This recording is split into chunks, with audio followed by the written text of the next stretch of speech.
Morning. Page 125, Chapter 6. The Committed Escaper.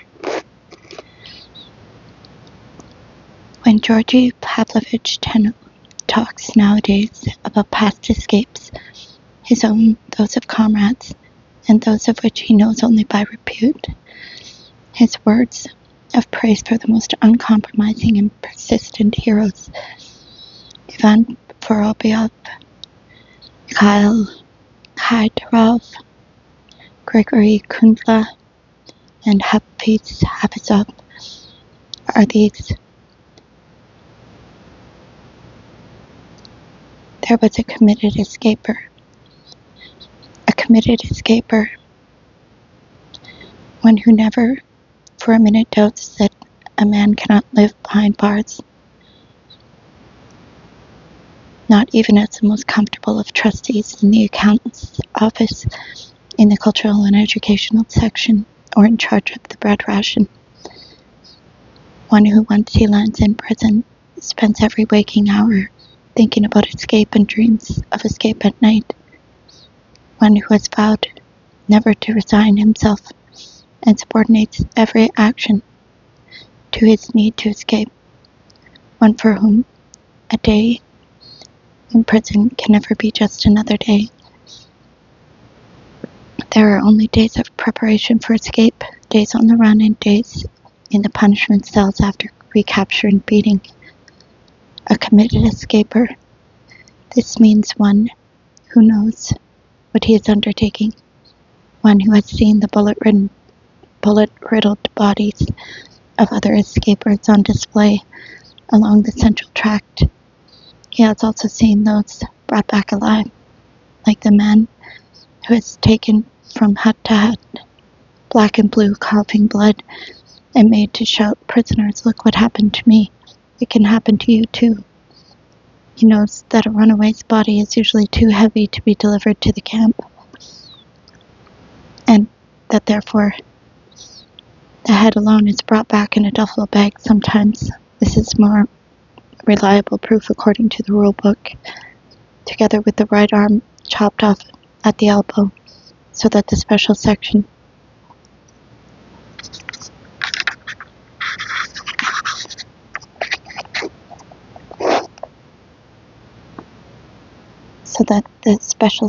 can check the fingerprints and write the man off. A committed escaper.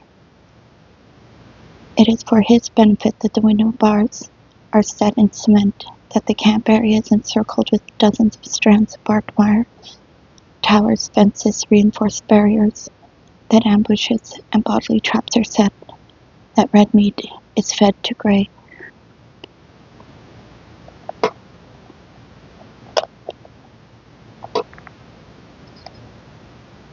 Red meat is fed to gray dogs. The committed escaper is also one who refuses to be undermined by the reproaches of the average prisoner. You escapers make it worse for the rest. Discipline will be stiffer. 10 inspections a day, thinner gruel.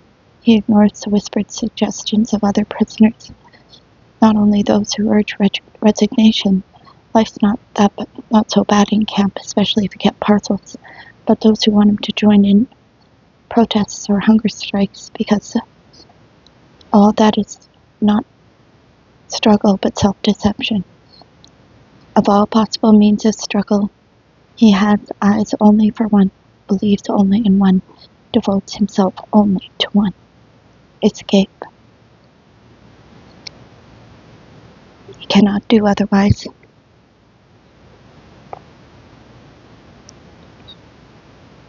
That is how he is made.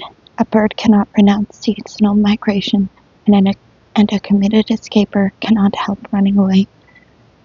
In the intervals between unsuccessful attempts, peaceful prisoners would ask Tenno, "Why can't you just sit still? Why do you keep running? What do you expect to find on the outside?" Especially now, Tenno was amazed. "What do you mean? What do I expect to find? Freedom, of course. A whole day. In the taiga without chains, that's what I call freedom. Gulag and the organs had known no prisoners like him, or Vorobyev, in their middle period, the age of the chicken-hearted. Such prisoners came along only in the very early days, or after the war. That was Tenno for you. In each new camp, he was transferred frequently. He was depressed and miserable until his next escape plan matured. Once he had a plan, Tenno was radiant, and a smile of triumph that never left his lips. In fact, he recalls that when the general review of sentences and rehabilitations began, he was dismayed. He felt the hope in rehabilitation sapping his will to escape. There is no room in this book for his complicated life story, but the urge to escape had been with him from birth. As a small boy, he had run away from boarding school in Bryansk to America, down the Densa River in a boat, down the Desna in a rowboat. He had climbed the iron gates of the Pyatigorsk orphanage.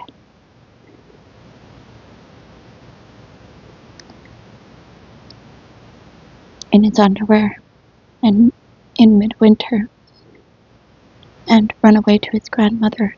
He was a very unusual amalgam of sailor and circus performer. He had gone through a school for seamen, served before the mast of an icebreaker, a boatswain, on a trawler. As navigation officer in the Merchant Navy, he had graduated from the Army's Institute of Foreign Languages, spent the war in the Northern Fleet, with the Northern Fleet, sailed to Iceland and England as a liaison officer with British convoys, plate number 4. But he had also, from his childhood on, practiced acrobatics. Had he appeared in circuses during the new economic policy period, and later in the intervals between voyages, had trained gymnasts on the beam, performed as a memory man, memorizing masses of words and figures, and as a mind reader, the circus and living in seaports had led to some slight contact with the criminal world. He had picked up something of their language, their adventurousness, their quick-wittedness, their daredeviltry, later on serving time with thieves in numerous disciplinary barracks. He had absorbed more and more from them. This too would come in handy for the committed escaper. A man is a product of his whole existence. That is how we come to be what we are. In 1948, he was suddenly demobilized. This was a signal from the other world. He knew languages, had sailed on an English vessel, and was, moreover, an Estonian though it is true, a Petersburg Estonian. But if we are to live, we must hope against hope. On Christmas Eve that year in Riga, where Christmas still feels like Christmas, like a holiday, he was arrested and taken to a cellar on Amatu Street next to the conservatory. As he entered his first cell, he couldn't resist the temptation to tell the apathetically silent warder, "My wife and I had tickets for the Count of Monte Cristo, and should be watching it right now. He fought for freedom, and I shall never accept defeat." But it was too early yet to start fighting. We are always at the mercy of our assumption that after a mistake has been made, prison for what? It's impossible. They'll soon get it sorted out. Indeed, before his transfer to Moscow, they deliberately reassured him. This is done as a safety measure when prisoners are in transit. Colonel Marshinin, chief of counter-espionage, even came to the station to see him off and shook hands with him.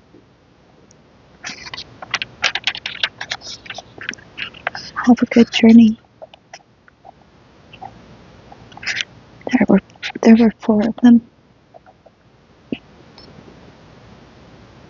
Tenno and his special escort, and they traveled in a separate first-class compartment when the major and the first lieutenant had finished talking about all the fun they would have in Moscow on New Year's Eve.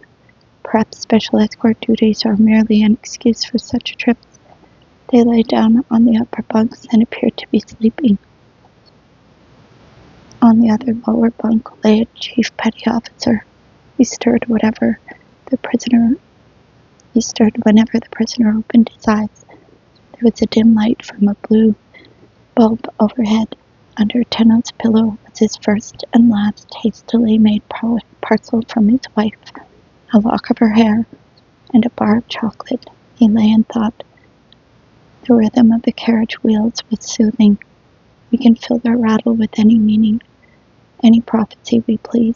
It filled Tenno with hope that they would get it sorted out, and so he had no serious intention of running away. He was only sizing up the best way to do it. Later on, he would often remember that night and cluck with annoyance. Never again would be so easy. Never again would freedom be so near.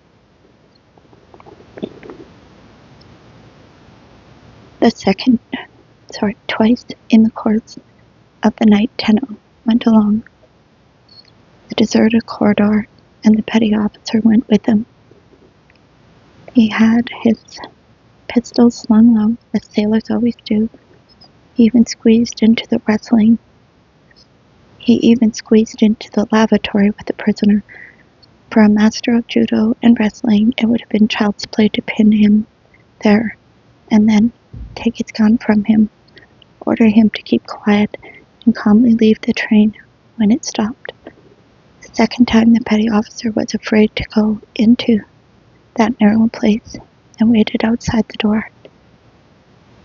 But the door was shut, and Tenno could have stayed there as long as he liked. He could have broken the window and jumped out onto the tracks. It was night. The train was not moving frequently. This was 1948, and it made frequent stops. True, it was winter, and Tenno had no overcoat and only 5 rubles on him, but his watch had not yet been taken away. The luxury of a special escort came to an end at the station in Moscow. They waited for all the passengers to leave the train, and then the sergeant major with the light blue shoulder tabs, who had brought the prison van, came in and said, "Where is he?" The admission, routine, sleepless nights, solitary confinement, more solitary confinement, a naive quest to be called for interrogation soon. The warder yawned. "Don't be in such a hurry. You'll get more than you want shortly." At last the interrogator, "Right, tell me about your criminal activities." "I'm absolutely innocent. Only Pope Pius is absolutely innocent." In his cell he was tete-a-tete with a stool pigeon, head-to-head with a stool pigeon, trying to box him in. "Come on, tell me what really happened." A few interrogations, and it was all quite clear. They'd never straighten it out, never let him go, so he must escape. The world fame of the Lefortovo prison did not daunt Tenno. Perhaps he was like a soldier new to the front who has experienced nothing and therefore fears nothing. It was the interrogator, Anatoly Levshin, who inspired Tenno's plan to escape by turning mean and arousing his hatred. People and peoples have different criteria. So many millions had endured beatings within those walls without even calling it torture. But for Tenno, the realization that he couldn't be beaten with impunity was intolerable. It was an outrage, and he would sooner die than suffer it. So, when Levshin, after verbal threats, first advanced on him and raised his fist, Tenno jumped up and answered with trembling fury, "Look, my life's worth nothing anyway, but I can gouge one or both of your eyes right now. Both of your eyes out right now. That much I can do." The interrogator retreated. One rotten prisoner's life in exchange for a good eye was not much of a bargain. Next he tried to wear Tenno down in punishment cells to sap his strength. Then he began to put on a show, pretending that a woman was screaming with pain in the next office. In the next office was Tenno's wife, and that if he did not confess, she would undergo still worse tortures. Again, he had misjudged his man. If a blow from a fist was hard for Tenno to bear, the idea of his wife being interrogated was no less so. It became increasingly obvious to the prisoner that the interrogator must be killed. This and his escape were combined in a single plan. Major Levshin, too, wore a naval uniform, was tall and fair-haired. As far as the sentry on the interrogation block was concerned, Tenno could very easily pass for Levshin. True, Levshin's face was round and sleek, whereas Tenno had grown thin. It wasn't easy for a prisoner to get a good look at himself in a mirror, even if you asked to go to the lavatory. When you were under interrogation, the mirror there was draped with a black curtain. Once he saw his chance, made one quick movement, and twitched the curtain aside. God, how pale and worn out he looked. How sorry for himself he felt. In the meantime, they had removed the useless stoolie.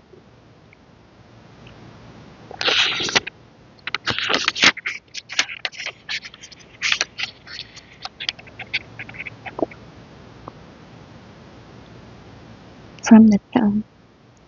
His bed was left there, and Tenno examined it. The metal cross-piece was rusted through at the point where it was fixed to one of the legs. It was about 70 centimeters long. How could he break it off? First, he must perfect his skill in counting seconds precisely, then calculate for each warder the interval between two people through the spy hole.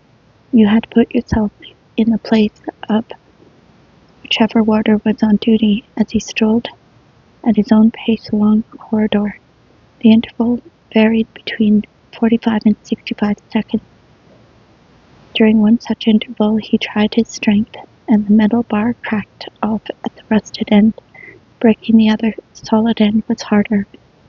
He would have to stand on it with both feet, but then it would crash to the floor.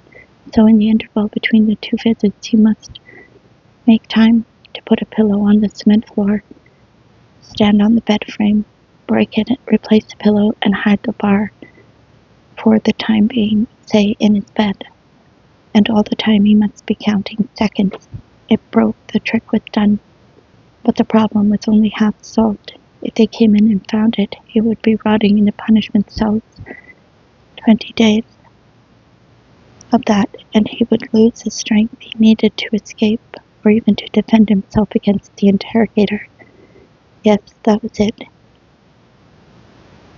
He would tear the mattress with his fingernails, extract a little of the flat flock around the ends of the bar, and put it back where it had been, counting the seconds. Right, it was there. But this was still good only for a short time. Once every 10 days you went to the bathhouse. When you were away, your cell was searched. They might discover the breakage, so he must act quickly. How was he taken to the bar from the cell to the interrogation room? When they let you out of the cell block, there was no search. They only slapped your clothing when you came back from interrogation, and then only your sides and chest, where there were pockets. They would They were looking for a blade to prevent suicide. Under his naval jacket, Tenno wore a traditional sailor's jersey, striped jersey. It warms body and soul alike. The sailor leaves his troubles ashore. He asks a warder for a needle. They will give you one at certain fixed times, as if to sew on buttons made of bread. He undid his jacket, undid his trousers, pulled out the edge of his jersey, turned it up and stitched it so that it formed a little pocket for the lower end of the rod.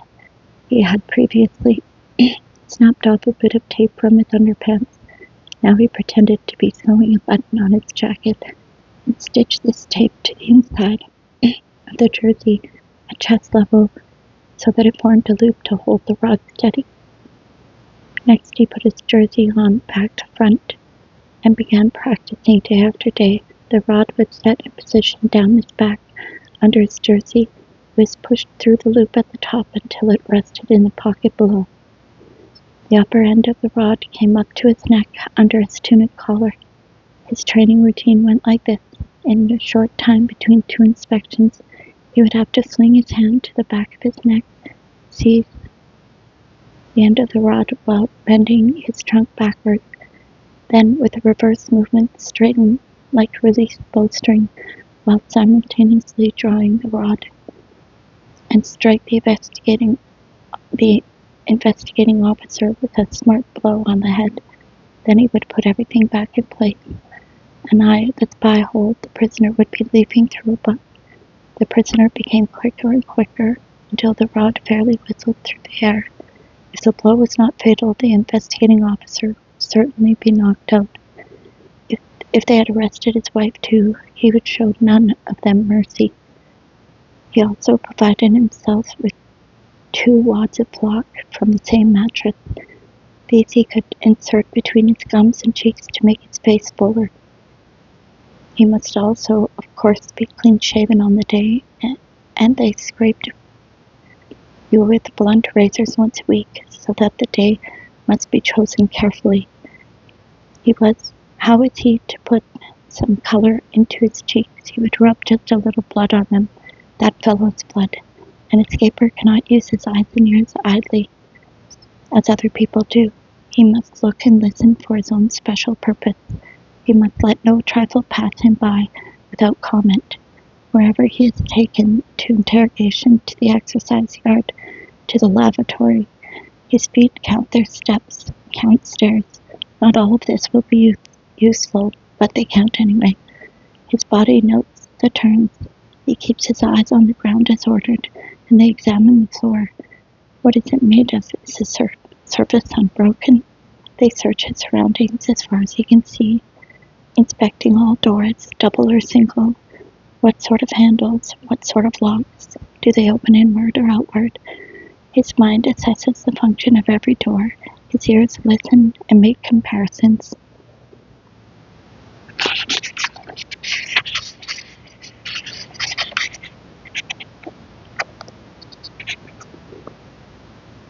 That's the sound we heard before from my cell.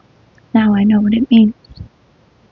The famous K-shaped block of the Laportova prison has one main stairway to all floors, metal galleries, a controller who sticks little flags on a chart. You cross the interrogation block. The interrogators change rooms according to a roster. So much the better. You can study the layout of the corridors and the position of the doors in the interrogation block. How do the interrogators get into the building? Through that door with the square window. The main document check is of course carried out here, not here, but in the guardhouse outside. But here too they sign themselves in and are scrutinized. Listen, one man goes downstairs and shouts to somebody up above, right, I'm off to the ministry. Splendid. That sentence could be useful to an escaper. As to the rest of the route, from here to the guardhouse, he would have to make a good guess and take the right way without hesitation. But no doubt a path had been worn in the window snow, or the asphalt would be darker and dirtier. How did they get past the guard? By showing an identification card? Or did they leave their cards on entry and give their names to reclaim them? Or perhaps they were all known by sight. It would be a mistake to give your name instead of just holding your hand out. You could find the answer to many things if you observed the interrogator closely. Instead of attending to his silly questions, to sharpen his pencil, he takes a razor blade from inside the little book, perhaps a personal document, which keeps in his breast pocket. Questions immediately ask themselves. That's not his past. It's his past in the guardhouse. That little book looks very much like a driver's license. So he comes by car? He must have his car key then. Does he park outside the prison gates? I shall have to read the license number in his logbook before I leave the office, or I may make for the wrong one.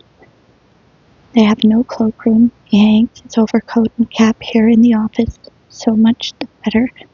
Mustn't forget anything important. Must pack it all into a 4 or 5 minutes. When he's lying there knocked out, I must, 1, slip off my jacket and put on his newer one with shoulder tabs.